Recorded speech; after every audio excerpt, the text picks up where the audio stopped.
Hey guys, hope you staying high, staying fly, and staying prayed up. This is Controversial Smoke, where controversy meets consciousness through the lens of faith and cannabis. Hey, I'm gonna do what he says, and if it make you feel some kind of way, take it up with him. Got my mood lights on yet, but don't worry, eventually it'll come on, as time progresses. Okay. Today we're gonna talk a little bit about everything. Family pains, celibacy, Toto talk, a little bit of everything. It's me having a conversation with you guys. That's what we're doing. We conversating. I know it's conversing, okay? I'm a Bronx girl. Welcome to episode 4. See, I'm getting consistent. Get your drink, get your treat, get whatever that makes you feel free, and come sesh with me. This is some Sin Valley. I'm about to light this thing up. Cheers.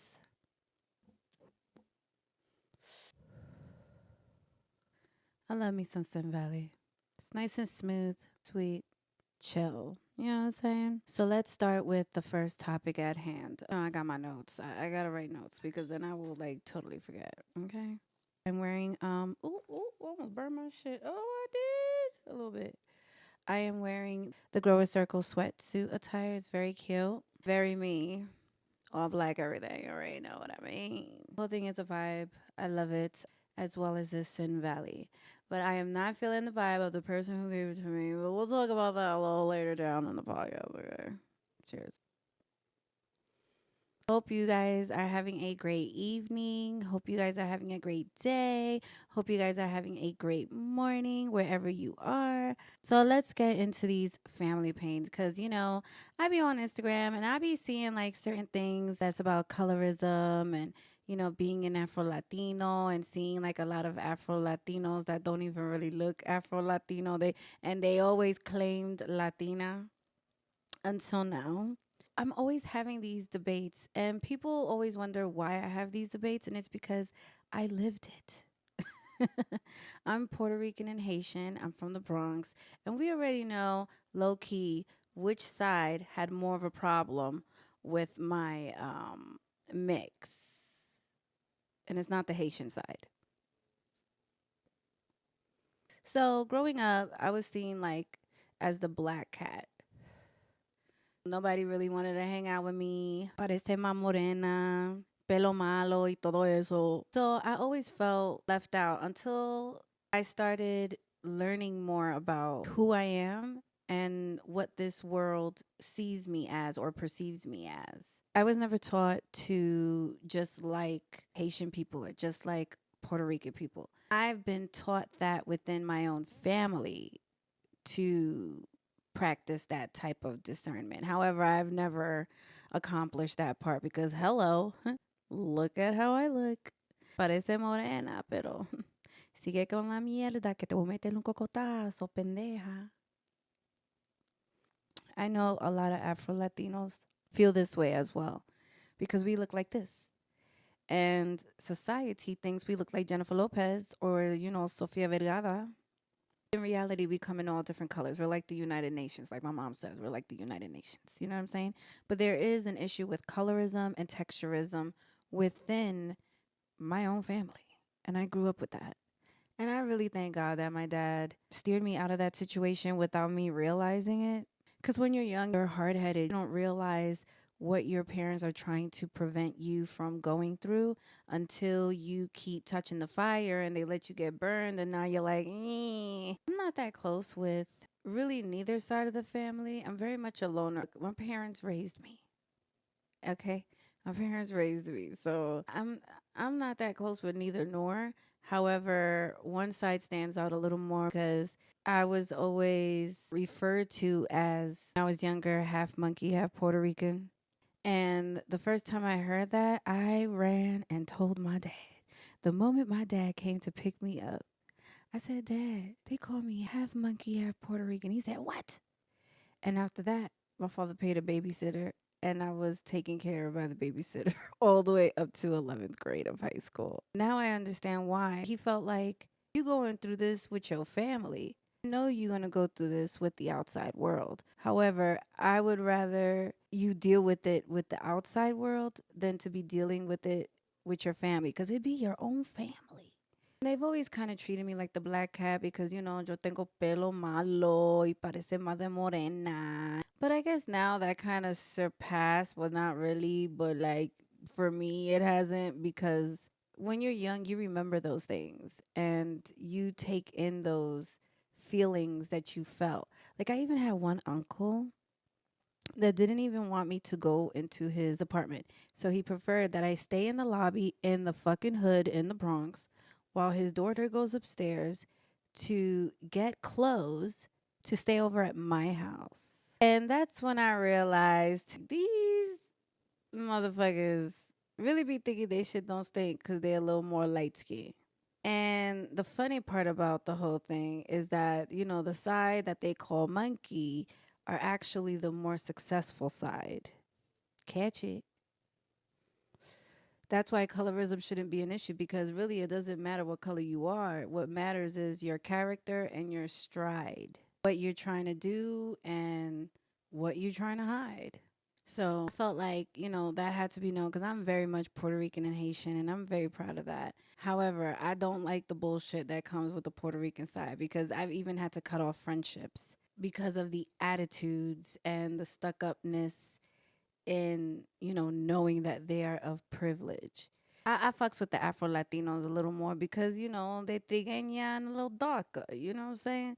But we all have one thing in common. We go through the same shit with those shades. It's fucked up because all in all, we're all Puerto Rican. We just come in all colors. I think it's really a US thing, to be honest.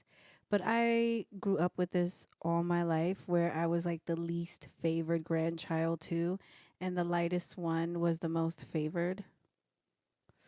I even had a cousin tell me that our grandmother loved her better and liked her better because she was lighter and she had long hair and it was blonde. And I got really mad one day and I, like tried to fight her, boop, boop. You know what I'm saying? We was young though. That's when I realized I'm really not gonna take no shit when it comes to colorism. And I think that's why I also got my degree in comparative ethnic studies and communications. I believe that people don't realize that they are colorist and they will deny that they are colorist, however, have certain characteristics and patterns that displays colorist. And I thank God every day that He has molded me to be as confident as I am today. And I'm still working on that confidence. Don't get me wrong. It's an ongoing battle, becoming extremely proud in who you've become, but also where you're going. Nothing is perfect, and I don't try to show anything of perfection. This is why I'm being transparent with you guys because I think that sometimes I struggle with that. And I also have my guard up with people because in my family, I always felt like I had to keep my guard up with them because I knew I was the least favored.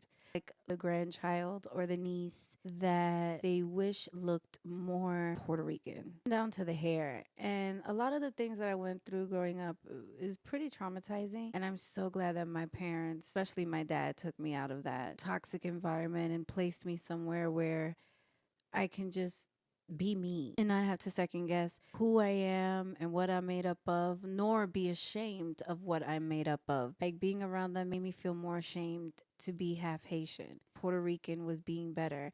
But then at the same time, as you get older and you start to realize that the monkey side has lawyers and architects and successful jobs, and then you got the Puerto Rican side, it's not all of that. However, the Haitian side was never the side that was talking shit to begin with to me.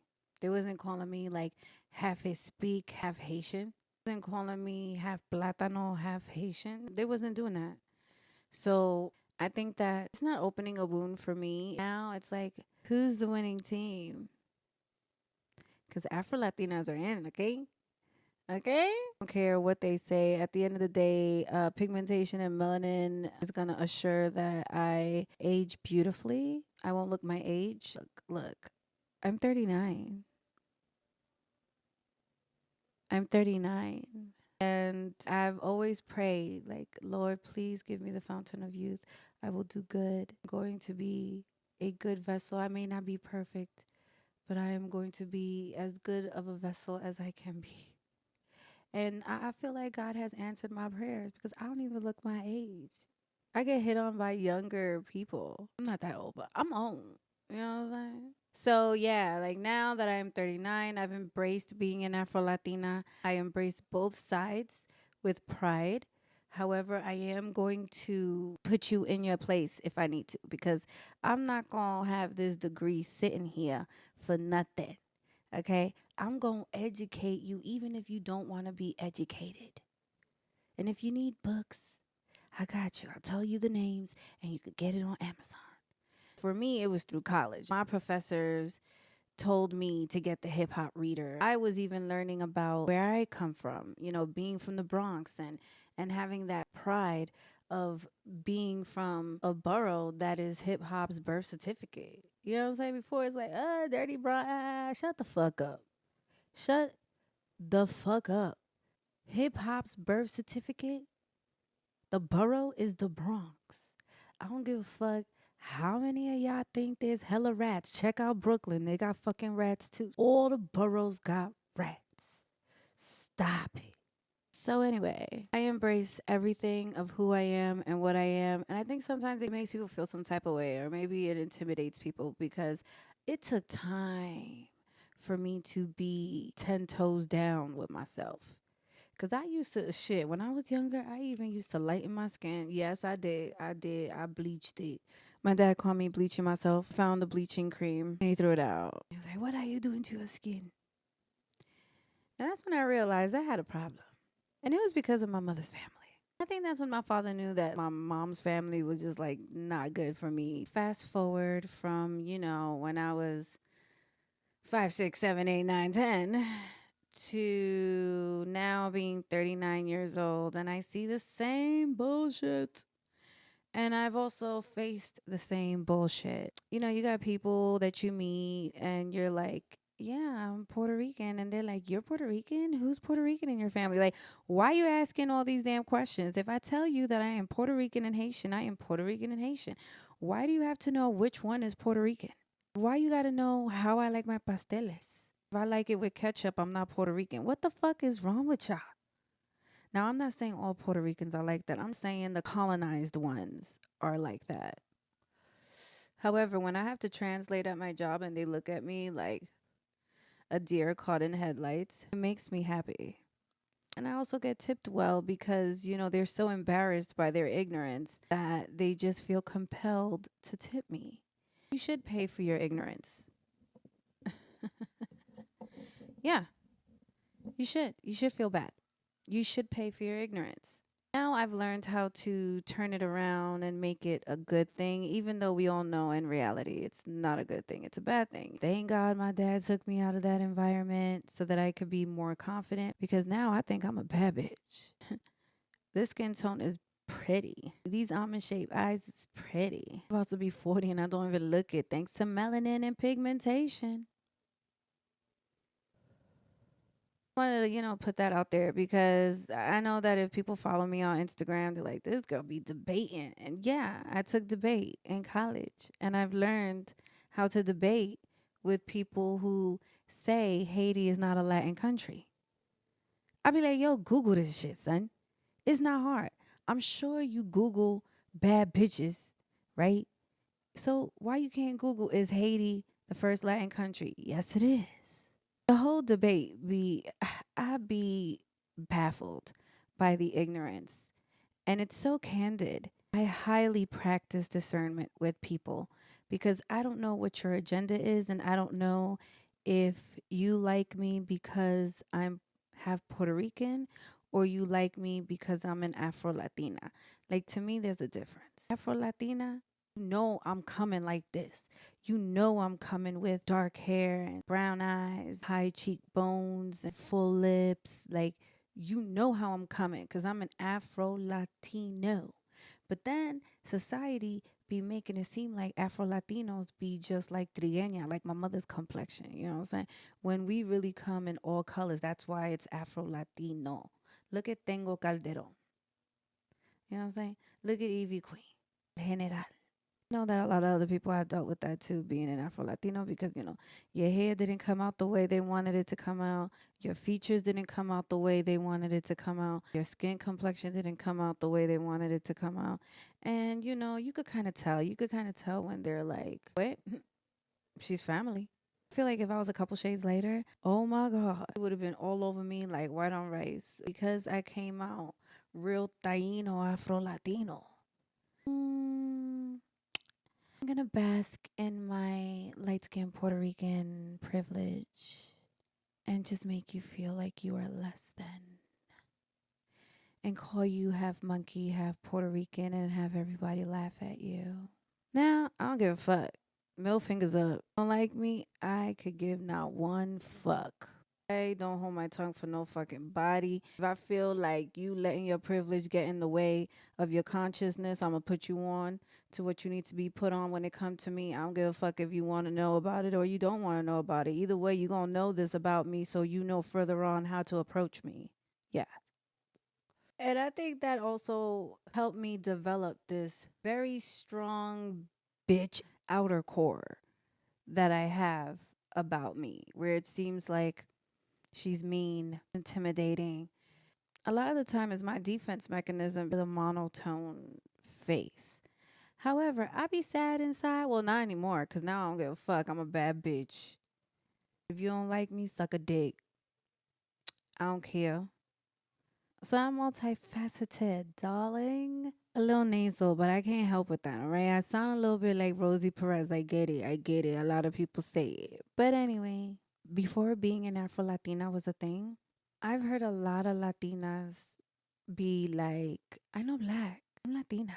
Now, because of hip hop, because of the culture, because of the worldwide embrace for our entertainment, now it's like, Puerto Ricans got African blood. Anything but black, huh? But y'all wasn't embracing that African blood until now.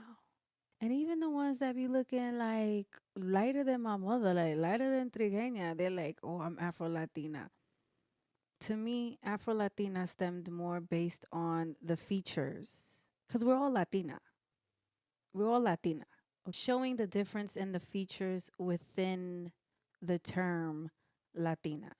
I'm Taina, okay? But I'm just breaking it down, you know what I'm saying? Afro is African, right? Short for African, right? Latina, which means that 9 out of 10, that Afro Latina is going to have more Afrocentric features.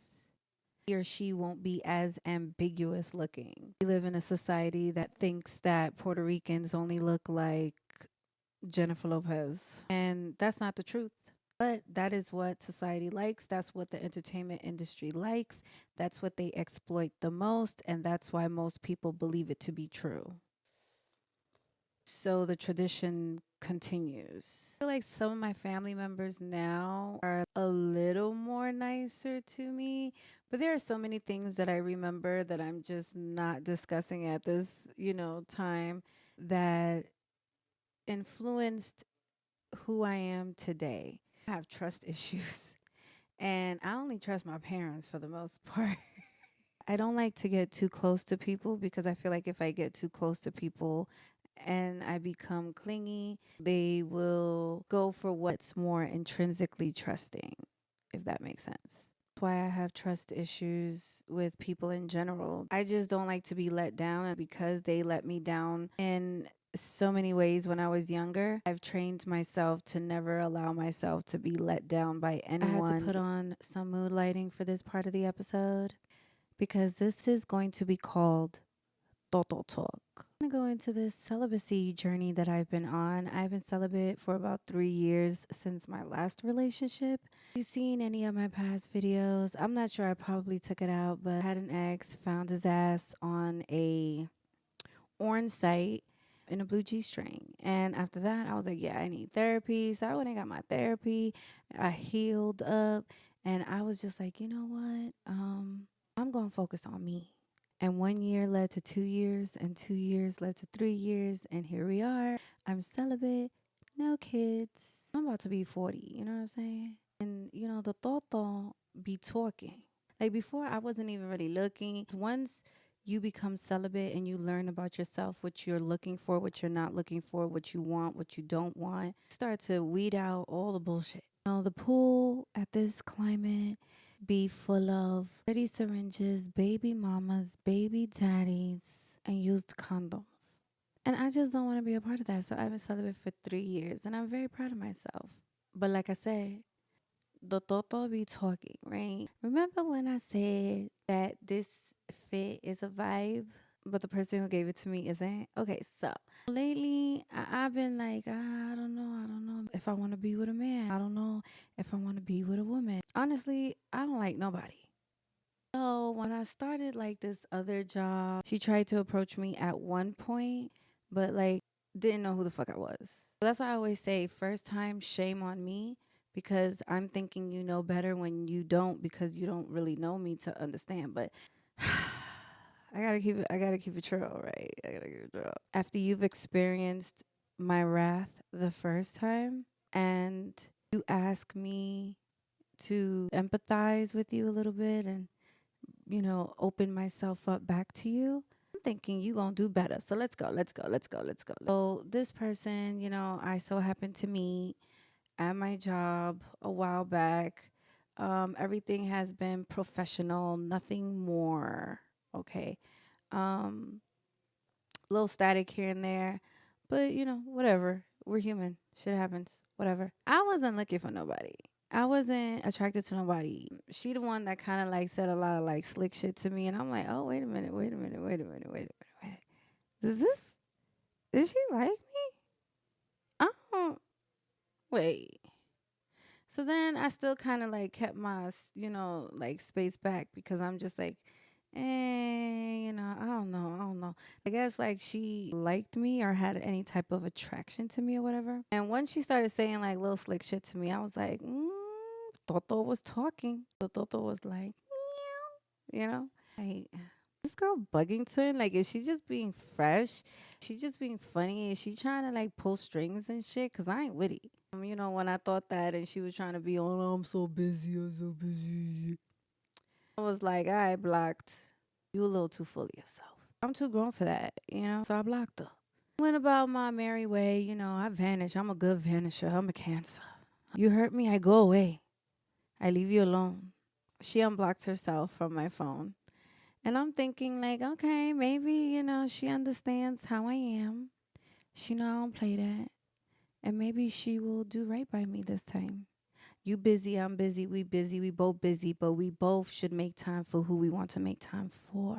And I'm just like, look, if you ain't trying to make time for me, ain't no reason for me to be hanging around and text palling you. I could do better all by myself. I am good and content. I don't got no kids. I stay out the way.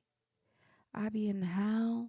And I'm not trying to give my Toto juices to somebody who ain't even worth 3 years of celibacy of Toto juices. When you go into celibacy, you start to realize that it's your heart and your Toto that be having a conversation. And you let that conversation determine what your mind logically thinks. Okay? And I noticed that through my celibacy because I be like, damn, my heart and my Toto, they be talking. They be talking. But I don't be letting my mind make the final decision. I just be letting my heart and my Toto do the talking. But when you go through celibacy, you realize you got to let them do the talking, but you got to pass that file up to the brain. Hold on, it's time to light up. I'm a loyal to the soil type of girl. So like my piernas don't open unless we together. My time does not open up for someone else if we don't have the agenda of being together. I can understand, like, oh my God, you a millionaire, millionaire. I get that. But like, nah, like we one in the same boo. We both hustling and shit. You trying to treat me like a redheaded stepchild? All right, so fast forward to, after I blocked her the first time, she comes up to my job. She doing her thing, she working or whatever. She asked me to unblock her. I'm like, nah, you unblock yourself. So I gave her my phone for her to be unblocked. So now everything is all cool. We text palling back and forth, whatever, day one. Day two is her event. Unfortunately, I couldn't go, wrong number. Like literally, I really thought I had the right number. And then I confronted him the next day. And the person was like, nah, that's the wrong fucking number. And so, that was that. But I also saw that person with a picture of a person that's like, I guess not talking to me for whatever reason. And I kind of felt like that was a setup. Even though it may not have been a setup and it's all coincidental, I just felt like it was some sort of a setup. So that made me feel some type of way, but I didn't say nothing. I was just like, you know what? She doing her event. She doing what she got to do. Like, that got nothing to do with me. Whatever, whatever, whatever. So then, that night the event ended at 12. So I get it. You party promoting, you doing your thing and shit like that. You probably won't hit me up after you finish all that shit. Probably gonna go to another after party or whatever the case may be, right? Because she's an Aquarius. And we already know how that goes. But I ain't gonna say nothing. I'ma chill, I'ma chill, I'ma chill, I'ma chill. Toto's like, she gonna chill. The heart's like, it's gonna chill, it's gonna chill. She wouldn't have made you do that to, do some dumb shit. You know what I'm saying? So then the next day, I waited till 3 p.m. I waited till 3 p.m. in the afternoon. I ain't playing, okay? Everybody got a time limit, okay? So I waited, I was just like, let me see, like, don't disappoint me. Don't disappoint me, girl. She comes off as a little bit, like full of herself, but it's not like, oh my God, obnoxiously horrible. I feel like we all should be full of ourselves, but you just got to know who to do that with. Like with your businesses, sure, be full of yourself, be cocky, be all of that. But I feel like if it's somebody that you have of interest and you went out your way to ask them to unblock you, get that ego shit out of here. Like, if I didn't think you was cute, if I didn't have any type of interest in you, if I didn't feel like I wanted to reciprocate anything back, I wouldn't even entertain you. Don't play with my time. Asking me about what I want to do on my 40th birthday and shit like that. And I'm thinking like, oh. The Toto's like, oh. And then the heart is like, ah. You know what I'm saying? I'm just like playing it cool, playing it cool, playing it cool, in my Timberland boots. And I'm like, oh, I don't know. I might go to New York for my birthday. I don't know. I don't know. Yeah, let's, we should go out and have a good time, whatever. And I'm like, girl. She had until 3 p.m. 3 p.m. in the afternoon to hit me up. Like, at least a text message, right? Nothing. But the last thing I saw was like a picture with that person that doesn't talk to me anymore. I don't know why. That so happened to, be there. And I don't know, because, we all like girls. You know what I'm saying? So I'm like, that feels like a motherfucking setup. So I unfollowed both, but I blocked her ass.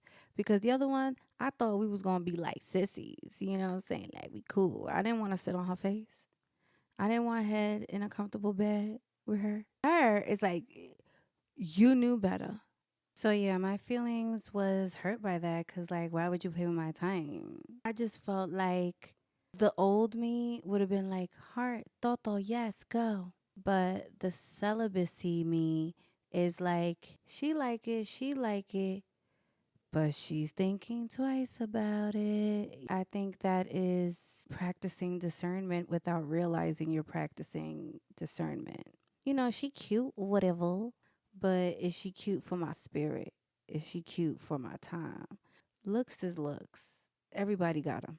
If I let you touch me, we go together. My piernas open for you, we go together. If I take the time to talk to you and get to know you, that's because the goal is that we gonna be together.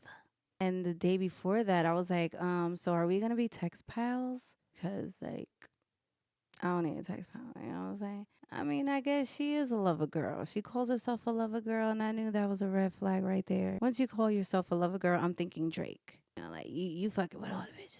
And me, I'm not like that. I'm selective with who I entertain, with who I give my time to. So I think like that's where we're not so compatible. Be in the house. She like to be out. Now, I'm not saying I don't like going out. I just need to be inspired to go out. I have to have a reason to go out. And I don't like going out by myself. I like going out with other people. I don't know why. I don't know why. Okay. I'm a loner, but I like to go out with other people. I don't know. It's weird. But anyway, she didn't hit me up. So I texted her at 3 and I was like, take care, girl. And I blocked her. Plot twist. I blocked her from my Instagram. I didn't block her from my controversial smoke page because I don't care. I'm going to say what I need to say. I'm not saying anything bad. I'm being honest. I'm being transparent and I'm being real. I didn't say like, oh, I don't like that bitch. No, no, no, no. That's not it. She cute. You know, it would have been nice to have some head in a comfortable bed and have some sort of, trust. I'm not talking about like head in a comfortable bed, like, oh, we just gonna go thump it. No, I'm just saying like when it gets there, I want to be able to feel comfortable. Girl, why would you have me unblock you to then be on this dumb shit again? Maybe, like she's still, young, full of cum and want to have fun. Just don't play with my time. I figured that she knew that from the first time when she got blocked. See, this is my intrusive thoughts. Maybe she just wants some buns and she knows that I would want more. If you already knew that from the first time, why are you coming around the second time? Why? You not playing with me. No. I could be a little flirtatious, but nobody could say they have me. I think she's still for the streets and I'm for the house. If a millionaire has time to be around or talk to whoever they want to talk to, you can too. Stop. Stop. So I let that go. I let be and let God. Let God works in mysterious ways. God probably dodged the bullet for me. I don't want to like be with somebody that's going to possibly make me want to put sugar in the gas tank or throw a Timberland boot at their neck. Some are entertained by that, but I am not. Do I find her attractive? Hell yeah. Do I think that maybe we could have, we could have been something? Probably if her mindset was there. I don't know who God wants me to be with, to be frank. But I know God's saving me for somebody. That's why I'm like, I was hurt by it, but I wasn't like, oh my God, I gave my Toto juices away to her. You know what I mean? Because I didn't. And that's the best part about celibacy. You could be talking to somebody or trying to get to know somebody, and you see they slip up and they do something that you don't like. You can easily step back from the situation without having any type of sexual entanglement. I like calm. That's why I've been celibate for 3 years. That's why it's important that you have these conversations with your toto and your heart. Your heart and your toto, they have a conversation and then they relay that information to the brain and the brain starts breaking down shit. I think she's celibate too. I'm not sure. Motherfuckers be lying. We would have been cute together. I think we would have been good at building something together. However, I cannot do any liabilities. But I think it didn't happen for a reason. Damn, now I gotta block your ass again? I just unblocked you. Now it was just a struggle. I had to Google how to unblock somebody. I got a little soft spot for her, but at the same time, I be hardening that shit because it's like this is the second time, which means that it's a pattern. So I think that chapter is done. I don't think she's coming back. I don't think she's gonna try to like fix this. Just based on the patterns that I see, I'm not gonna be following somebody that I low key want to sit on their face. I'm not. I'm not. I'm not gonna be following somebody that I low key want to cuddle with or would want to pillow talk with. That's when it gets sticky, it gets messy. You start becoming Delulu, and Delulu ain't always the Salulu. I'm just the type of person to step back from everything. But at the same time, like we all like girls, and then the first thing I start thinking is like, well, maybe she won't like her. She won't go fuck her. That's cool, like. Look, I ain't giving my Toto juices to nobody, so I'm good. I am almost 40 years old. I don't do none of that shit. If I heard shit, I'm gonna tell you that shit. That's it. Feel like a person who want to be like, oh, I'll be busy. All right, yeah, be busy by yourself. You ain't got to tell me none of that shit. How about I take myself out of the equation? It's either you going to talk to me nice or don't talk to me twice. You going to come forward 10 toes down or don't come at all. Based on what I've seen and her personality, her nose is a little bit too up there, along with her ego, that she ain't going to do that. Reason God removes people for a reason, and I am not going to question what he does. I am just going to say thank you. Amen, Lord. I am grateful. Every form of rejection is a protection. Understand that. Hope you guys had a great night with me. Hope you guys enjoyed my podcast episode. We talked about growing pains, what I've dealt with growing up with the Puerto Rican side of my family and where I'm at now with it, because now it's like middle fingers up. I don't give a fuck. I like better than half of y'all. As far as Toto talk, we already talked about it. Celibacy is the key to opening up the mind, the body, the heart, the spirit, and understanding who you are, what your place is on this earth, and the type of person you're supposed to share this journey with. We could have been, but we ain't. And that's okay. Cute outfit though. I thank you. It's so cute. Shout out to the Grower Circle. Till next time, guys. Stay high, stay fly, stay prayed up. Make sure you got your foot, tu chancla, tu tenis, tu botas, cualquiera on the devil's neck. Because we all about positivity and realness over here, okay? You already know. Feel free to hit me up if you want me to talk about something in particular. I'm so open to having different discussions on my podcast. I am multifaceted. We just went through 3 topics, okay? If you want me to talk about anything regarding the cannabis industry, anything regarding life, being an asexual, celibacy, hope you enjoyed my Toto talk. Hit me up. Definitely subscribe, okay? Like, subscribe, comment, dislike. I've been having more viewers than likes. And at least on YouTube, you could dislike it. You could press the dislike side. Don't matter to me. As long as you let me know how much of a hater you are. You know what I'm saying? So stay high, stay fly, stay prayed up. I think that we should end this with a prayer because I've been wanting to end my podcast with a prayer. And the first 3 times I did not. God nudging me in the forehead. Girl. So we going to end this with a prayer. Our Father, we thank you for everything that you've given us, have given us, and will give us. We thank you for the food in our bellies and the roof over our heads. Thank you for your grace and your love. I just want to let you know that every step we take, every breath, every time we open our eyes, we know that it's because of you. Bless this podcast and bless everyone who watches this because we need you every day, all day, okay?